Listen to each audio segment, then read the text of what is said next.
What do you suppose is his real motivation? Well, here's the problem.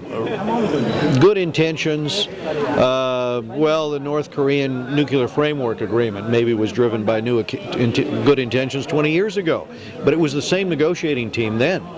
And what were the results? Well, the results is that North Korea now has, this nuclear weapons capability. So we were a little gullible then. We should have learned something since then, especially on verification. And you notice what the Ayatollah is saying. He's saying, no, at the end of the day, these are military sites.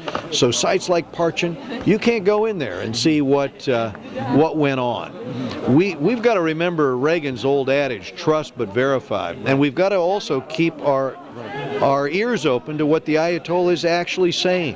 Yes. What he's saying is death to America, death to Israel. When somebody is articulating that message, and he is the one making the final decision. The argument that I and many others made was that what we should do instead was give the Ayatollah a choice.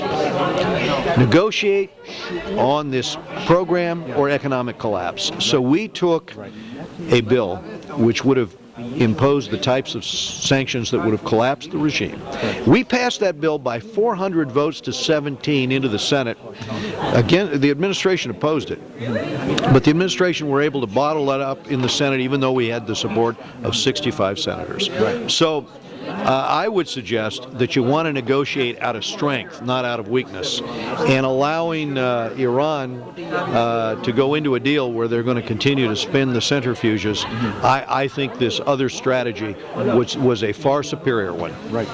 When you hear so many Democratic politicians talk about, the unbreakable relationship with Israel, and how they're supporting Israel, but on the other hand, letting this administration go, give Iran such essentially a free run until the negotiations break off, and then things are in trouble. I don't doubt that back during the push and pull with North Korea, and I was arguing for sanctions. Stuart Levy actually at one point imposed sanctions. Of course, the State Department managed to get them lifted. But we do know that those sanctions brought the North Korean military and their regime to their knees because they couldn't even buy the gyroscopes that they were buying on the black market. The missile production facilities came to a halt. He couldn't even pay the generals. By the way, that's not a good position for a dictator to be in when you can't pay the generals. And so, but the State Department insisted, no, he's serious about this dialogue, lift these sanctions. I think that we've got to go in with this kind of approach. And to answer your question, I think that people are well-intentioned, but they're a little bit gullible, as I said earlier. They're a little bit gullible. And there really isn't an excuse now, after seeing that Iran is using the North Korean playbook. There's no longer an excuse for let's pretend in this game. The reality is that the Iranian regime has called Israel a one-bomb country, For them, you mean to destroy Israel? Yeah, I don't know exactly how they mean that, but it's a very threatening thing to say when you combine it with the statement, death to Israel, death to the United States, death to America. I just think that in that context, we'd better learn from our mistake with North Korea, and we'd better turn to our friends that maybe are a little gullible and say, the administration's wrong on this. We need to pass legislation that gives the Ayatollah that choice.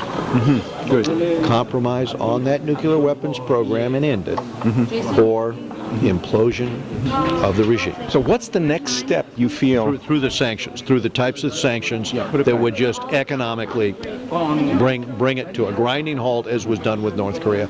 And that bill is still over in the Senate, and it has a great deal of support, but Harry Reid is holding it up. My suspicion is that we may have a situation where Harry Reid does not have the leverage in the next Congress that he's had in this one.